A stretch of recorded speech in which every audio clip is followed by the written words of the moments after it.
Hello,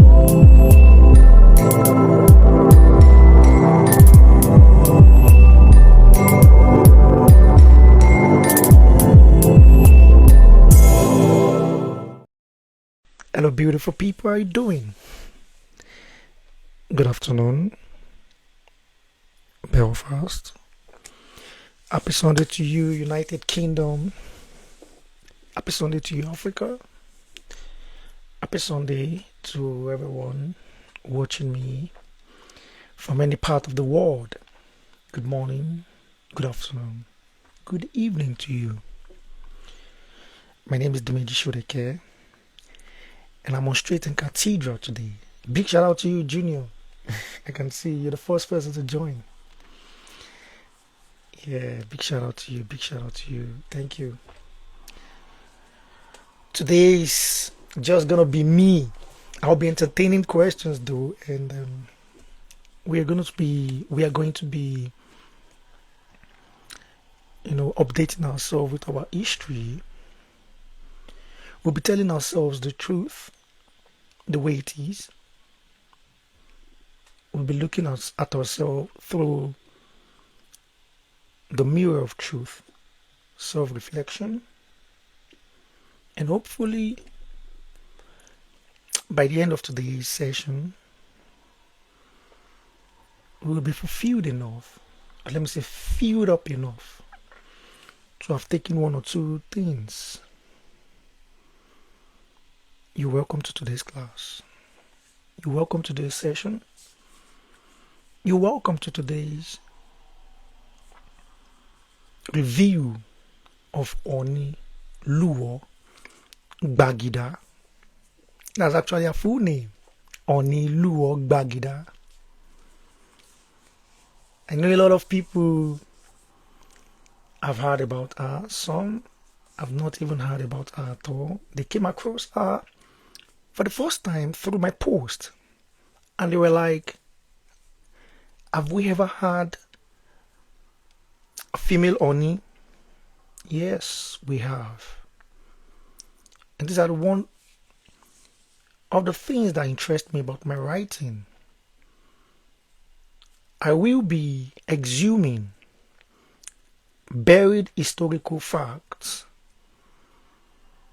with the sole aim of portraying our African history and aesthetics and correcting some erroneous beliefs about us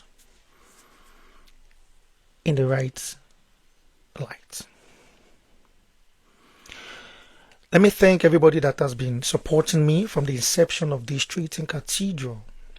I've been riding on the wings of my friends, good people that my path have came across with the little of the span of years, that I've lived, because I'm still very young, and amazing people, supporting people who have been, so gracious to me with their busy schedule. These are important people. That's the funny thing. These are people who have things going on in their lives, They have works to catch up with. They have shift patterns. They've got families to attend to. But these are people who they are so gracious enough to say, oh, let me jump on this podcast. Not because of me. To be quite honest, I might be part of the influence, but I'm just a microcosm. I'm so minute in this equation. But for posterity's sake, they say internet does not forget.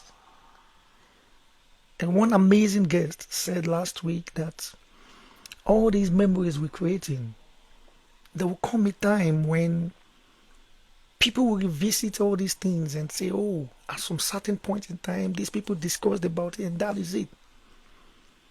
I want to thank you all especially. You guys are very amazing to me.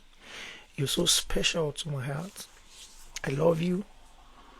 I respect you. I can't name them all. Do I want to talk about Adoga John, Michael Okea, Diana, Rolayo, Okpeye Gugu? Like, these are fantastic people, fantastic human beings. Thank you, Eshe.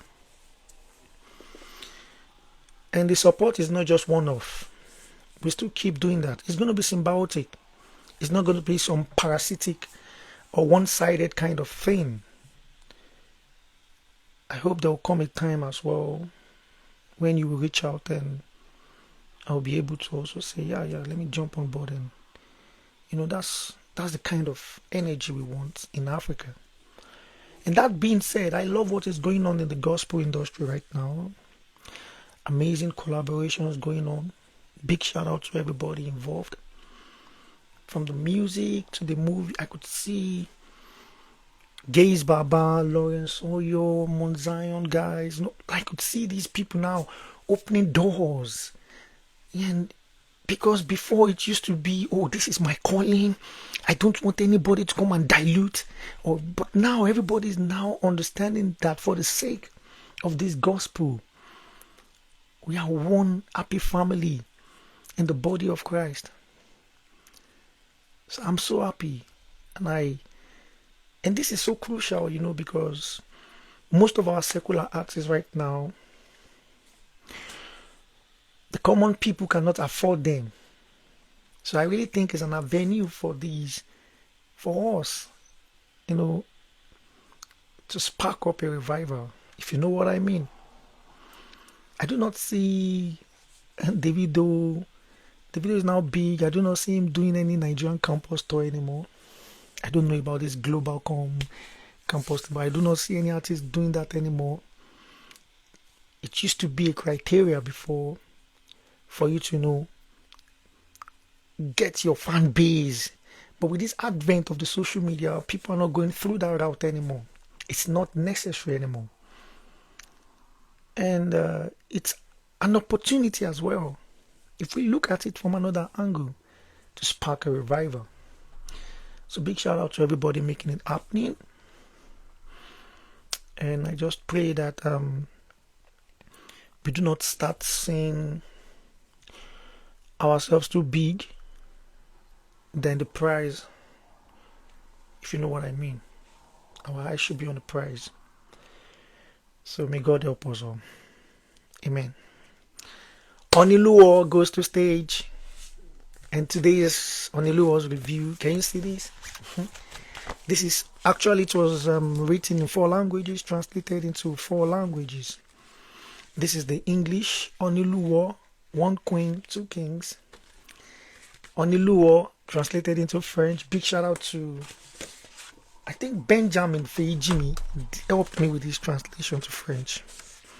Yeah, if my memory serves me right, it's actually Benjamin who translated it to French language. Yeah. So big shout out to you, Benjamin Feijimi. And I have the pidgin version. Ooni Luwo, 1 Madame, 2 Oga. This was actually translated by Ogini Bernard, the only amazing guy that has translated the works of William Shakespeare to pidgin, and he has staged it successfully.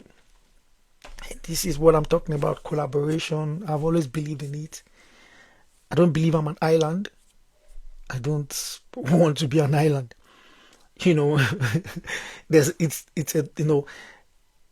It's one thing to believe I'm not an island. It's one thing to aim for it. I don't even aim to be an island. I love people. I love human beings. I love interaction. And I really want to collaborate. I'm still even looking forward to meeting amazing people in the industry. I always say that the day I will be fortunate to see, because I so much love her, Funke Akindele, I might be tempted to embarrass her.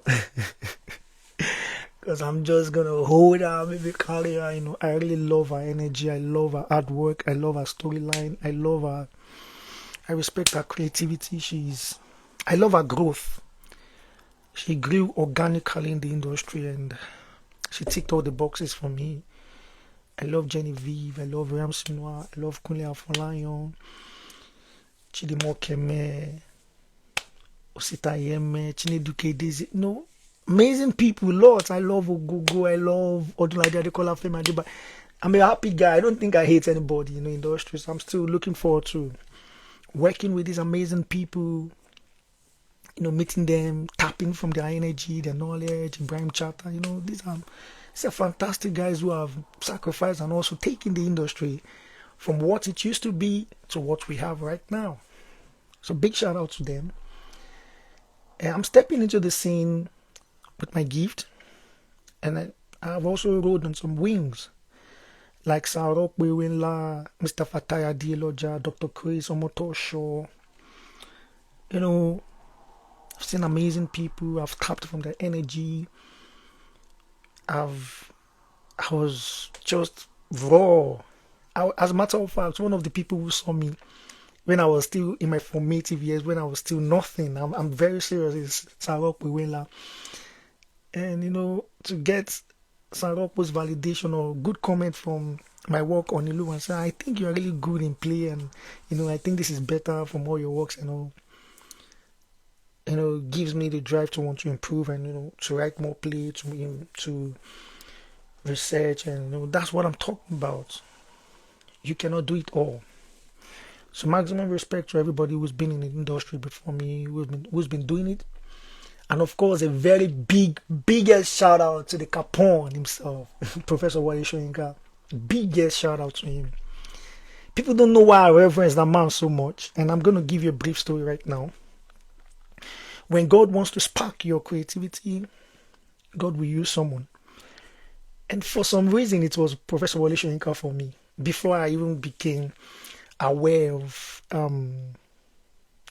Tyler Perry. Tyler Perry is actually my biggest influencer, mentor, somewhat, because the reason why I'm tempted to tilt towards Tyler Perry is because of his faith. But someone more relatable to me, and someone who I would say sparked that creativity in me, was Professor Wole Soyinka. And I could remember back then in secondary school, God bless the core member, we came to Rosemont then, energized some of us and said, we could stage The Lion and the Jewel. And of course, because I was very lanky then, I was to play the character of T'Challa Kunle. So selected some King Baroka, and then I went into the story. I started realizing what actually informed this story. I read about the background thing that led to even Professor Wole Soyinka writing the story himself. Then one thing led to another thing, and I started reading about this, that, and I was like, oh.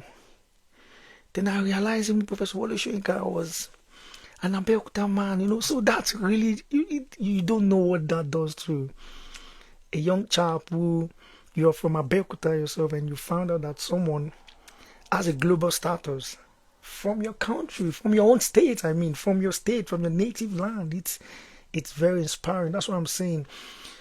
These sacrifices of the likes of Odunlade Adekola, all these great, amazing people that have gone before you have to respect them. So for me, it was Professor Wole Soyinka, and then I delved into his works, and that was it. That was it. So I love Professor Wole Soyinka. I love him so much. I love him. That being said, I love a lot of African authors. I love Professor J.P. Clark. I loved his work. Agbo Dancer was one of those things that also revolutionized my mind in secondary school days. Kofi Awuno, Kobina Seki, Ayikoyama, Ogugi Wationgo, LSN Go, Kamara Laye. Man, I read a lot, man. Femi Oshofison, Niyo Shindari, of course, Auntie Chimamanda Adichie. Beautiful woman, beautiful brain. I love to meet her one day. Tomi Adeyemi, Uzodinma Iweala, who wrote Beast of the Nation, amazing people, amazing. So, we all playing our own part. A big shout out to everyone. Ooni Luwo. So, what led to this story? Let me start from there. What led to the story? I came across, while I was reading, I came across a fact that the Benin Kingdom was a wonder to the invaders, the settlers. As a matter of fact, archives had it that the Benin Kingdom of the 17th century, 15th century was so organized, neat, clean. The streets were well planned. And they compared the kingdom to Switzerland. And this was a time when countries like the United Kingdom were struggling with a proper sewage system. So, I became amazed about our history. I was like, then how come did we start believing that we weren't developed or advanced, that we were discovered? Why would we even allow such erroneous teachings to pass through our literacy system? So I became more curious. So if you're following me, you understand that the Benin Kingdom is just part of many kingdoms that were during the pre-colonial setting.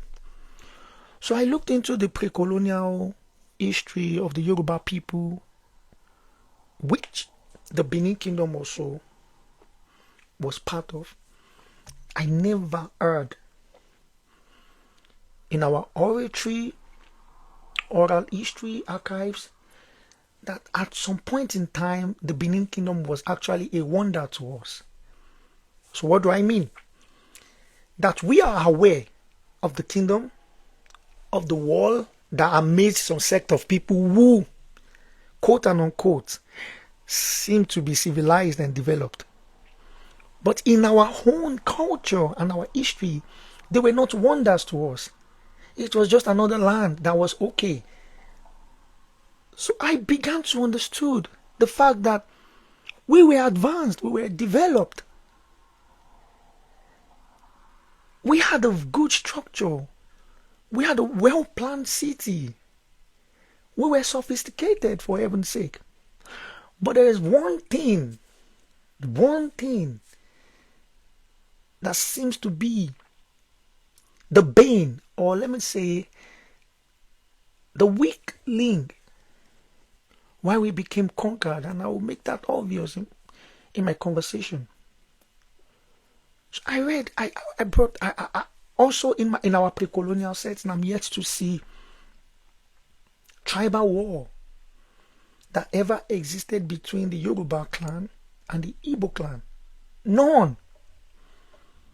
I repeat, none. But we are aware of ourselves. We knew. And there's been a diplomatic way. We've been surviving. We've been coexisting.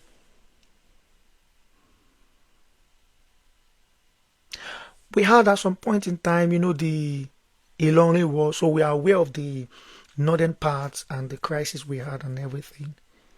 And not that we don't even have our people living in their land, or vice versa, if you know what I mean.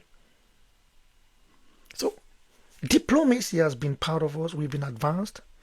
It wasn't like they met us in some Amazon forest. We not well clothed, naked, or we just living lawlessly. No. Then I wanted to know the time when our land started receiving this widespread sophistication. So of course, I had to go to my tribe. Before I spread to other tribes, I have to look into my own culture first. Let's brush that aside for 1 minute. And let's talk about the global trend of feminism and its many branches and perspectives. I love the feminism of Chimamanda Adichie. Trust me, I love. But even Chimamanda, because man, I love her. I've listened to one of her interviews where she said, "Oh, someone was actually telling her the kind of feminism she represents and what she has done." And when she listened to this lady, she actually told her to her face that, you know what, you are really a nasty human being. This is not what feminism is. So even Chimamanda Adichie would agree with me that in feminism, you really need to spell out what you really stand for, because there are a lot of so you're not just being packed into a crowd you don't understand where you're standing, And she's fighting that fight of good faith. I love what she represents. Big shout out to her. But to now believe that the African society has always relegated their female gender to the kitchen, that when men are talking, women are not meant to talk. Women are not meant to vote. It has never been it has never been our thing. It has never been our culture. And I've always been arguing these in my university days. The feminists will always come for me. And one thing I always win about the argument is, if you are not someone who don't have a mind of your own, you will jump on anything. If you are not someone who is asking for evidence, practicality, you believe anything you say, even if someone just have a way of, speaking good English. And I'm just asking a question. At what point have we, let's say this proverb now, the woman's place in his kitchen. Give me the direct translation of that proverb in African language. I know of Yoruba language. There is no proverb like that in my language. There is no proverb. As a matter of fact, Yoruba wisdom will tell you to fear women. Obìnrin létè, obìnrin gbọ́n ju ọkùnrin lọ. A lot of things that makes you to adore them, to give it to them, to actually respect the space of a woman. So I've never come across any proverb in my language that says the place of a woman is the kitchen, or where men are talking, women are not supposed to talk. So I began to argue, and I wanted these women supporting women, empowering women. I wanted to see the practicality, so evident in our structure, in our system, in our day-to-day lives and all. And all I could see is a copycat of a society who actually had that problem. And we automatically believed that some people's problems are ours. So I'm going to stop there, because I'm giving you the background of things that led to this Ooni Luwo. Beautiful piece. Lovely piece. And I came across Ooni Luwo. I also saw a picture when I went to visit the current Ooni of Ife. And for some reasons, the moment I stared at a picture, I felt, no, this is my next story. I have to write about this woman. She's speaking to me. Ìyẹn tó bá jẹ́ ọmọ àgbà o, tẹ́ mọ̀ túmọ̀ nǹkan tí mò ń sọ, tọ́rọ̀ mi jẹ́ iye yín dáadáa. Mo dànù dúró lórí yẹn. But I knew it was time for me to just bring that story to the open. But now a story, even through open more research, which I'm going to read some, and some I'm going to be silent on, because there are two-sided stories to a tale. So I want you to enjoy this. Her name is Luwo Gbagida. Ooni Luwo Gbagida. She was the first Ooni of Ife. She was the 21st, sorry. She was the 21st Ooni of Ife. A paramount traditional ruler of Ile-Ife,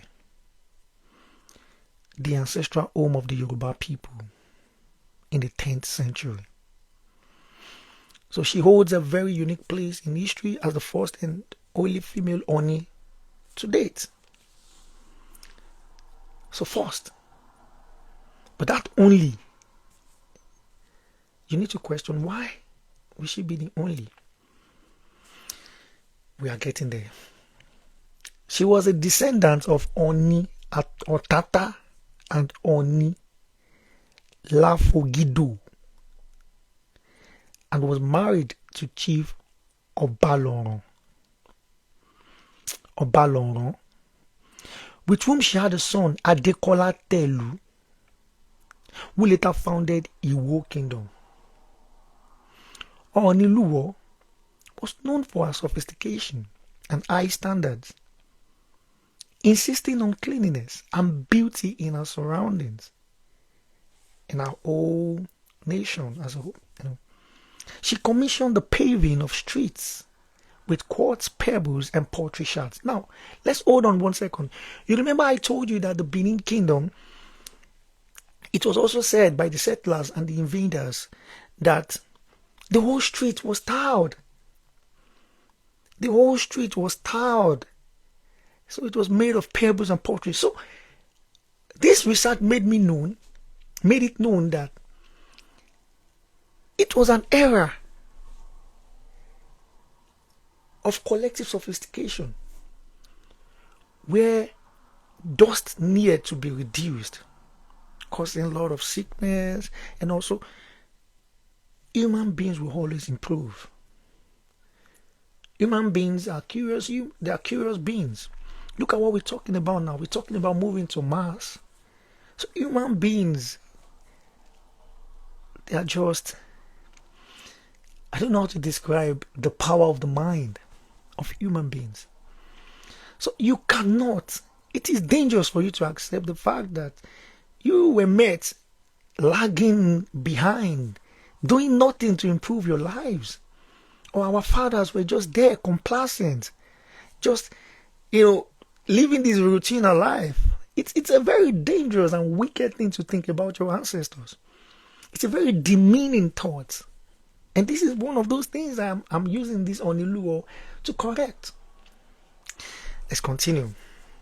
She commissioned the paving of streets with quartz, pebbles, and pottery shards, a practice that remains visible in parts of Yoruba land today.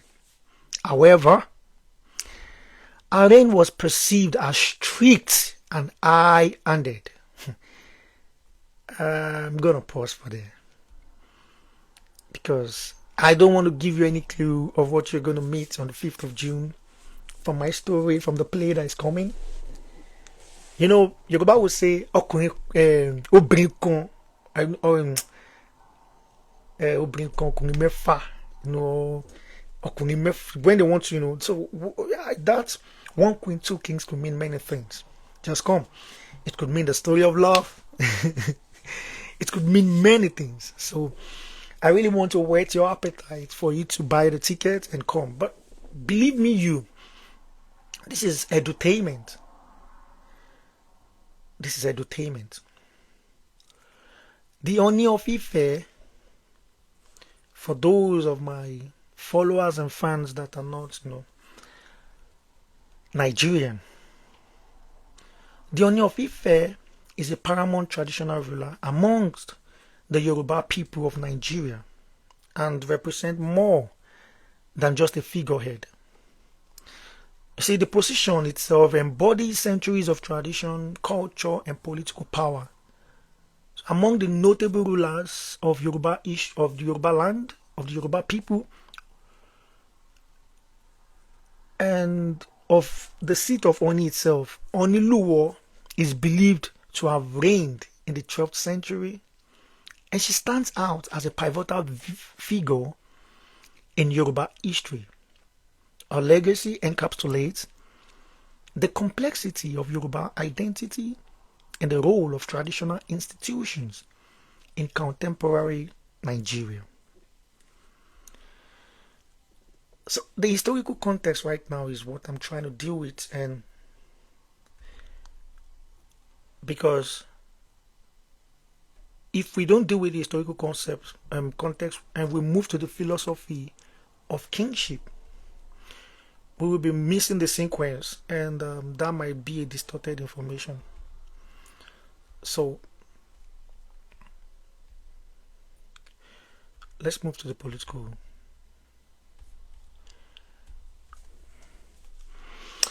Ooni Luwo ascended to the throne during a time of great social and political change in the Yoruba country. You need to know that it is part of our culture to acknowledge the patrilineal lineage which has been governing our monarchy for years. And the Ooni was not a political leader, but also a spiritual figure, representing the connection between the people and the divine. So Luwo's reign coincided with a period marked by significant interactions between various Yoruba clans and external traders, particularly through trans-Saharan trade routes that facilitated cultural exchange and economic development. The socio-political environment of the 12th century Ife was very complex. Kingdoms across present-day Nigeria were embroiled in dynastic struggles, territorial battles, and the consolidation of power. Luwo's leadership was set to stabilize the region, promoting agricultural practices and craftsmanship that flourished under our auspices. So now let's talk about the philosophy of kingship. The philosophy of kingship in Yoruba culture is deeply entwined with concepts of justice, prosperity, and communal well-being. Ooni Luwo epitomized these attributes by fostering unity among the fragmented tribes of the region. She implemented policies that encouraged cooperation and mutual respect among diverse groups. Luwo's reign exemplified the significance of moral governance, where the traditional ruler was expected to act as a father or mother figure, as the case may be, obviously, mediating disputes and ensuring the welfare of our subjects. So one of the key aspects of Luwo's reign was her association with wealth and abundance. So it wasn't a rumor. She was really wealthy. And one of the things that was obvious about her reign was that she made it a law that she must not step on a bare ground anymore. I think that move was deliberate compared to the high-handedness. She felt the urgency to make our own presence, our reign, to be a lasting legacy. So as such, she wanted to do something for the Yoruba people not to forget that name. However, my research into a psyche made me believe she also wanted to be the first but never the last. So that's why I said let us hold on and see why she's the first and the last female Ooni. Because remember I told you there are two-sided stories to this case. The Ife people have a different story about Ooni Luwo. The Iwo people have a different story about Ooni Luwo. And this is the dilemma I faced in my research when I was writing this piece, this play. And you see, I needed to create that one queen, two kings. Now these two kings, you already now understand. It's a feud, a battle for power. It's deep. It's a game of power. legacy, blood, sophistication, elegance. And these are the kind of humanism I'm trying to project through my literary works. Let's continue. As the custodian of Yoruba spirituality, she promoted festivals and rituals that celebrated agricultural cycles, reinforcing the agricultural economy.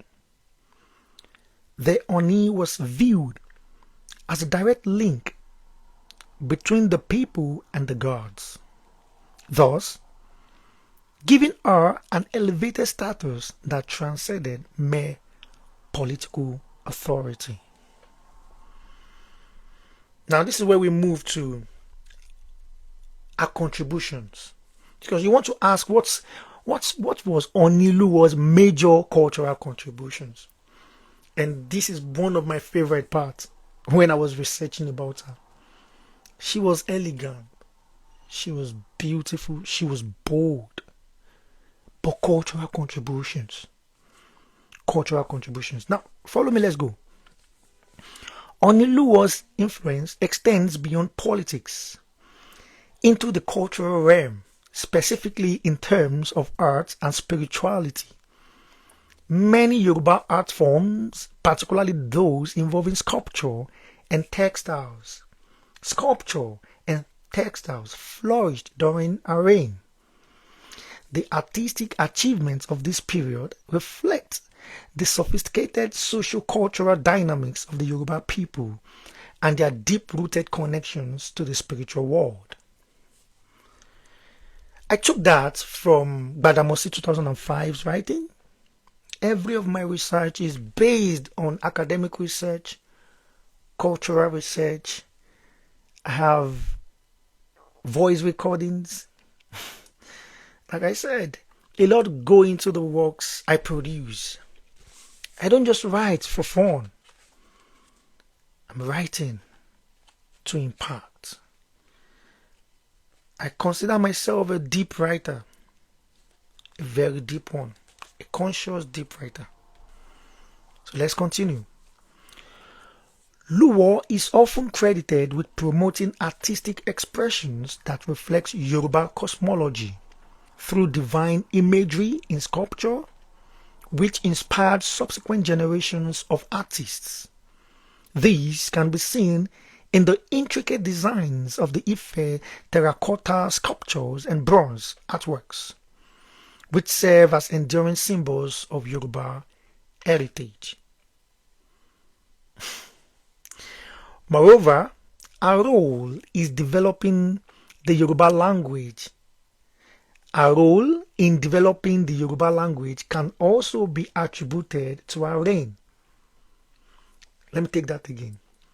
Our role in developing the Yoruba language can also be attributed to our reign. The Ooni Luwo was instrumental in linguistic preservation and the promotion of oral traditions. Remember, I told you that when I tried to delve into her psyche, I believe she doesn't want to be the last female Ooni. And this is someone who knew that she's the first of her kind, and she is making every move strategically to ensure that she immortalizes herself in the sound of time. So while some people considered her high-handed, other people believed she inspired and revolutionized the Yoruba culture to be a type of culture that could absorb and adapt to change, innovations, development, invention, and creativity. Let's continue. The Ooni was instrumental in linguistic preservation and the promotion of oral traditions, which served as critical tools for cultural transmissions and identity among the Yoruba. Through storytelling and proverbs, traditional knowledge flourished, promoting a sense of community. As the spiritual leader, Ooni Luwo held a significant place in religious practices and beliefs. She was not just a monarch, she was a priest, believed to communicate the desires of the gods to our people. This dual role of spiritual and temporal authority created a formidable perception of kingship among the Yoruba people. Rituals performed by Luwo and her successors formed the backbone of religious life in Ife. They served to uphold communal values while reinforcing the socio-political hierarchy. The sacredness of the Ooni's office is reflected in the annual festivals that blends spirituality and traditions, such as the Olojo Festival, celebrating creation and renewal. The interconnectedness of spirituality and governance established by Luwo has influenced the contemporary understanding of leadership among the Yoruba. The respect and reverence for traditional authority resonate deeply in modern politics, indicating how Luwo's legacy still permeates cultural societal structures. Now, what I want to do right now in this next phase of my research is to connect Ooni Luwo's legacy to this contemporary Nigeria. You can see she was bold, she was audacious, she was brave, contentious. She understood her role because she was the first of a kind. So it was, I want to be careful with my words. But when we have first of its kind, it will meet resistance. Human beings are always resistant to change. Human beings are always resistant to change. We want change, but in the real sense, the change is going to be met with resistance. You and I know it. So Ooni Luwo's case is not different from that. That's why we have two-sided stories today. The Ife story, Ife account of her, and the Iwo account of Luwo. So let me link Ooni Luwo's legacy in contemporary Nigeria and let us drive this home. So despite the changes brought about by colonial influences and modern governance systems, the legacy of Ooni Luwo continues to resonate within contemporary Nigerian society. Traditional institutions, particularly the monarchy, retain significant cultural and political relevance. The Ooni of Ife, as a custodian of Yoruba culture, exemplifies how tradition can coexist with modernity. Mark that word, how tradition can coexist with modernity. Meanwhile, a big shout out to everybody who's just joined. You're welcome to today's session. You're welcome to the class. In recent years, the Ooni's role has evolved to include advocacy for peace, unity, and economic development. For instance, modern Ooni activities often focus on cultural diplomacy, encouraging international interest in Yoruba heritage and promoting cultural tourism as a means of economic development. This evolution illustrates the adaptability of Luwo's legacy within a contemporary context, showing a recognition of the importance of cultural identity amidst globalization. Furthermore, the annual cultural celebrations influenced by Luwo, such as the Olojo Festival, attract thousands of visitors, generating economic opportunities and reinforcing Yoruba identity. Thus, preserving and promoting the cultural fabric of the Yoruba community aligns with Luwo's foundational contributions to social, economic, and spiritual stability. Before I call this home, you could drop any questions you have. Let me remind you of the statement I was about to make. And I said, let me pause on that. And that statement is, Luwo's reign was perceived as strict and high-handed, leading to a decision by the Council of Obas to never allow another female Oni after her. To never allow another female Oni after her. Her legacy remains a fascinating chapter in Yoruba history. Now, this play is speaking volume in asking questions. It's a very interesting one. As a matter of fact, you're going there to enjoy yourself. It is funny. It is interesting. It is well crafted. I have employed the literary technique of John Doe. No, John Pope. Yeah, John Pope. John Pope. The guy who, the writer who wrote The Rape of the Lock. You know, that was during the Renaissance time of the English people. The Rape of the Lock was making light of a very serious issue. Yet, embedded in that story are wits pointing towards didactism, raising questions towards social justice, pushing, some serious thematic preoccupations, however you may put it.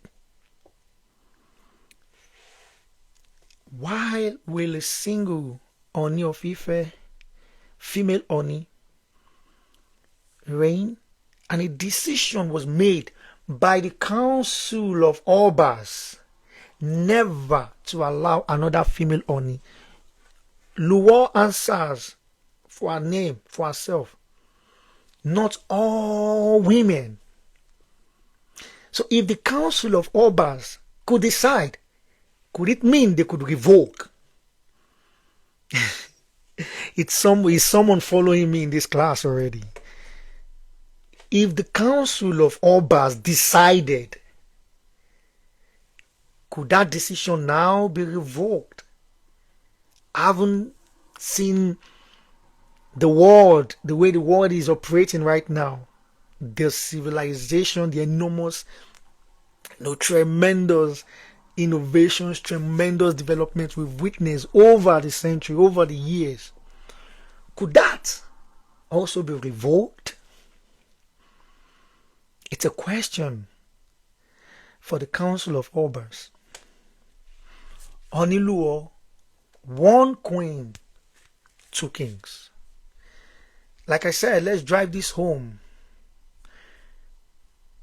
Let's drive this home. Ooni Luwo's reign marked a significant chapter in Yoruba history, forging a legacy that intertwines cultural richness with political authority. Her contributions to governance, spirituality, and artistic expressions underscore the nuanced role of the Oni as both a leader and a cultural custodian. In an era where traditional structures face challenges from modernization, the essence of Luwo's legacy remains salient, serving as a guiding framework for understanding identity and unity within the Yoruba community. The enduring influence of Ooni Luwo on contemporary Yoruba culture illustrates the resilience of tradition amidst changing political landscapes. As Nigeria continues to navigate the complexities of modern governance, the ideals epitomized by rulers like Luwo offer valuable insights into the persistent relevance of culture and identity in nation building. Through understanding and embracing this legacy, future generations can foster a deeper appreciation of their cultural heritage. If you want to make further research, I've got references for you, of course. You can pick up this book by Olukpono, J.O., 1991. The book was titled African Traditional Religions in Contemporary Society. And we also have another book published by the London Heinemann titled The African Experience in Literature and Ideology by Irele, 1990. There's also another book by Akinjogbin, 1991, The Yoruba and the World Economy, a historical perspective. That was published by the University of California Press. There's another book by Gbadamosi T, 2005, titled The Evolving Concept of Leadership in Nigeria and the Legacy of the Oni, African Studies Review. You can pick this book by Afolabi, 2021, Cultural Diplomacy and the Role of Traditional Institutions in Nigeria. It's a journal of cultural heritage management and sustainable development.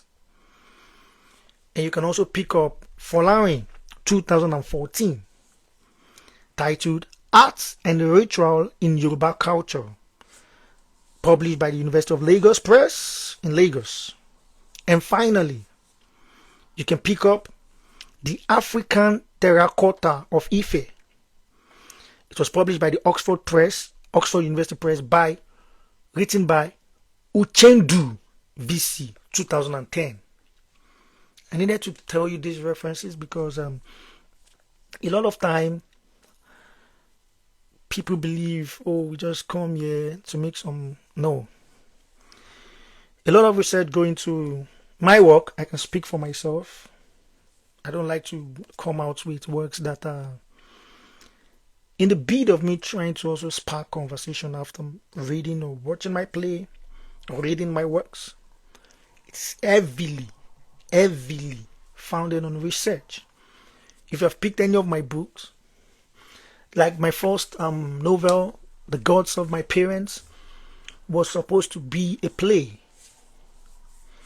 I wanted to title the Oba, which actually means Oba Kon Aye. And I was watching the Nat Geo Wild and I saw the discovery of the Amazon people detached from civilization, detached from our society. And we call them primitive, but they see the world the way they're seeing it, and they're living it the way they understand the world. So I felt a touch of creativity in my mind and in my head. And I felt like, could it be that there are some people in my culture that resisted this invasion and just went far into some forest and just went there to just go and found themselves there. They just want to be detached, and they call this kind of, just like the frustration of Okonkwo in Things Fall Apart. So instead of the character of Okonkwo to die in my mind, I felt, okay, what if Okonkwo takes another step of, influencing few villagers, get his whole family and say, I'm going out of this madness you guys called modernization and civilization, went into and go and found the land and ensure that land is barricaded, protected, really deep, across mountains, across waters and all, far from civilization. And went there, and they believe that the custodian, the one maintaining, they call the spiritual essence of the Igbo people or Yoruba people, as the case may be. They say, Obakwaye. Do you know what that means? Rival of the world. I'm like, damn. In the bit of me trying to write a play, creativity will always develop itself. And I felt another touch of creativity. That's why I tell you a lot of research goes into my work and all. And I felt, okay, fine. What if I maintain that Oba, which is in my book, Gods of My Parent, and they send spies to these kind of, and they call, you see, that's where I got the name, the character, Bayo Oju Oba. Oju Oba. Oju Oba. Kwanye, that's the land, Bayo Oju Oba was meant to be a spy. He went to the city and got converted. Got converted. It's, that's how creativity, works. And you don't know what to meet. Just buy the ticket. Make sure you're in Unilag, 5th of June. Ooni Luwo, it's you. She sacrificed for this Yoruba society we enjoy now. And our sacrifice recognized, silenced on. Yeah, if you're a feminist, now this is the kind of feminism you should tilt towards. I've always believed in the womanism. And Buche Mecheta is the biggest influence in my life when it comes to womanism. A lot of people we all read Joys of Motherhood, but I was struck and I stuck to Buche Mecheta by reading Naira Power. That piece was crazy. It's beautiful. And so, I want you to go out. Take your spouse, your loved ones, your friends. Buy tickets for your people. If you're in charge of kids and you want creativity to unlock in their mind, you've been doing it in class. Sometimes, let them see it. And let them witness creativity before them. That was what happened to me. That was how my creativity got unlocked. I've always been the talker. I've always been telling stories. I've always been exaggerating stories because I love stories. Women, African women are the best storytellers. Have you ever witnessed an incident and an African woman also witnessed the same incident and she's reporting that incident? Trust me, just grab some popcorn and listen to that story. The story you even witness, you will enjoy the way she tells it. Our mothers are the most beautiful storytellers. Our women. I love women so much. I love each woman I meet. They have different angles of storytelling. And when they tell their stories, I listen to, this one loves exaggeration. This one makes use of onomatopoeia so much. This one makes use of alliteration, assonance. This one likes flashback. This one likes comic relief. I'm telling you, and that's why Tyler Perry, I could relate to Tyler Perry when he said, my dear, the character my dear, were just the women he was listening to while growing up, and I believed him because I am also a product of a woman. I know women with. If your mother wants your father to deal with you, all you need is just to pour a little water on that table. Do you know how your mom will report you now? Hey. If you know what Tolani did before you came, if you see the water this guy poured on, that is hyperbole there, or hyperbole, as the case may be. That's an hyperbole, exaggeration beyond. You see, people want to tell you that accidents happen or something happened. There was a car crash, and just two cars. You see how they were exaggerated and how they sound. I thought it's a bomb, and the car flew, and the effects. African women are the best storytellers. I promise you. And this is your African woman who sacrificed for you. Are you a womanist? Are you a feminist? A Christian? This is your history looking right in your face. So bring those kids. Let them come and watch real creativity. Buy tickets for them. You come. And that is all I can say. I want to thank you specially for listening. Staying this long is 1 hour exactly. There's no point to flog this beyond an hour. I want to specially thank you. And I'll meet you guys on the 5th of June, Unilag, creative arts all. Thank you so much. We meet next week, and this is Dimeji Sodeke. I wish you all spend splendid week. I pray you guys, have peace. Buy your tickets, please. Once I share that link, buy your ticket. Buy your ticket. Buy for your loved ones. Buy that ticket. Buy that ticket. And God bless you. See you again next week. And cheers.